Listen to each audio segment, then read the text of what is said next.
Hello guys, welcome to Edufy 247. I am Anup Kumar and I am going to teach you about photography. So let's get started.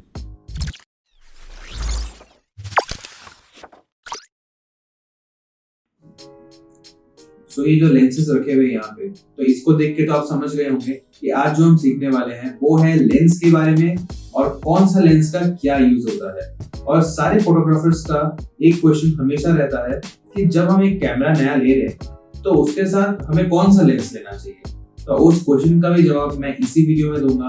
आपको भी मालूम चल जाएगा कि आपको कौन सा लेंस लेना चाहिए और आपको ये भी मालूम चल जाएगा कि आपके लिए कौन सा लेंस परफेक्ट है। तो चलिए हम देखते हैं एक एक करके कि आज हम किस लेंस के बारे में स्टडी करने वाले हैं।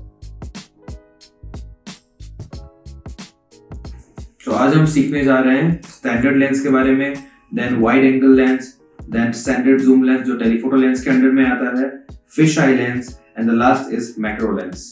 तो चलिए एक एक करके स्टार्ट करते हैं। So standard lenses have a mid focal length that is usually between 35 mm to 85 mm। इसमें आपका 35 mm प्राइम, 50 mm प्राइम भी आता है जिसे हम निफ्टी 50 भी कहते हैं। इसका असली मीनिंग तो देखिए मुझे भी नहीं मालूम है कि इसे निफ्टी 50 क्यों कहा जाता है, बट इसे निफ्टी 50 कहने का एक रीजन ये जरूर है कि ये लेंस बहुत वर्सेटाइल है। आप किसी भी सिचुएशन में आप इसे यूज कर सकते हो। Moreover this lens is inexpensive and very easy to use. So the next is that these lenses basically offer accurate representation of what human eye sees both in terms of visual angle and perspective। जो हम standard lens use करके देखते हैं वैसा ही same almost viewing angle हम अपना naked eye से भी देख सकते हैं, इसलिए इसे नॉर्मल लेंस भी कहा जाता है। ऐसा व्यूइंग एंगल स्पेशली हमें कोई डॉक्यूमेंट्री प्रोजेक्ट या स्ट्रीट फोटोग्राफी या पोर्ट्रेट या ट्रैवल फोटोग्राफी करते टाइम काम आता है। And this is the only lens that every professional should have. And this is the answer for all the new photographers. When you are going to purchase your first camera, instead of going for a kit lens, you can opt for a Nifty 50, that is 50 mm prime lens. So next है wide angle lens. So कोई भी lens जिसका short focal length है and wide field of view होता है उसे wide angle lens कहते हैं। This type of lens allows the camera to capture more scene than a normal lens क्योंकि इसका व्यूइंग एंगल बहुत वाइड होता है। सो wide angle lens basically 3 types के होते हैं।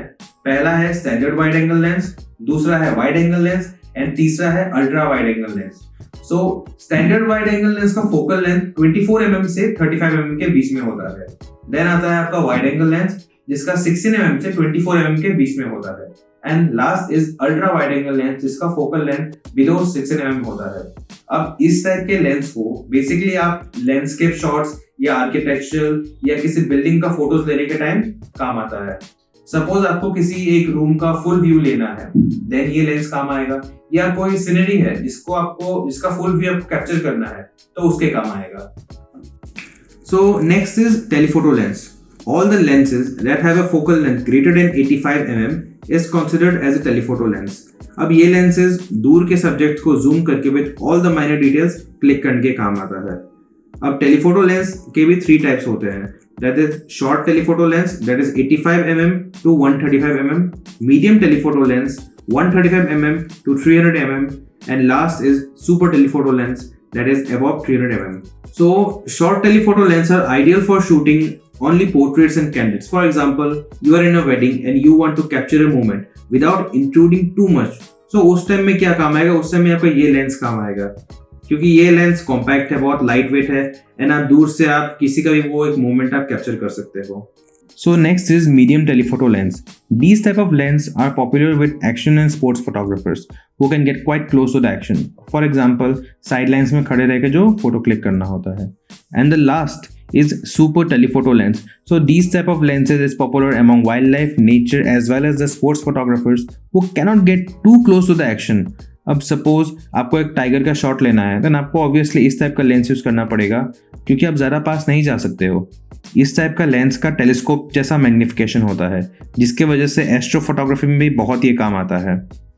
सो next is fish eye lens. So इसे फिश आई लेंस बोला जाता है 2 रीजन के वजह से। फर्स्ट इसका वाइड एंगल के लिए एंड सेकेंड इसका बॉडी टाइप के लिए। These lenses are basically wide angle lens but viewing angle बहुत ज़्यादा होता है। लेंस का शेप के वजह से कैमरा एक हेमिस्फेरिकल इमेज प्रोड्यूस करता है और इसे वाइड पैनोरामा भी कहा जाता है। ये lenses basically extreme sports shoot करने के लिए यूज़ होता है और किसी किसी वीडियोस में भी आपने देखा होगा। और एक्सट्रीम स्पोर्ट्स जैसे कि स्केटबोर्डिंग, उसमें क्या होता है कि पूरा सब्जेक्ट्स और उसके मूव्स दिखाई देते हैं। एंड हमने बहुत सारा मूवीज़ में भी देखा है कि जब कोई पीप होल के थ्रू जब देखने का कोशिश करता है तो एक फ्रेम जो हमें दिखता है वो फिश आई लेंस यूज़ करके शूट किया जाता है। तो फिश आई लेंस का जो व्यूइंग एंगल होता है वो अराउंड 180 डिग्रीज का होता है और ये लेंसेज का फोकल लेंथ ज़्यादातर 8 mm to 10 mm होता है। So this is our last lens, that is macro lens. ये ज़्यादातर स्मॉल सब्जेक्ट्स को क्लिक करने के लिए डिज़ाइन किया गया है। For example flower birds, ends या कोई भी सब्जेक्ट जो बहुत छोटा होता है। These lenses can focus much nearer than normal lens, allowing you to fill the frame with the subjects and capture more detail.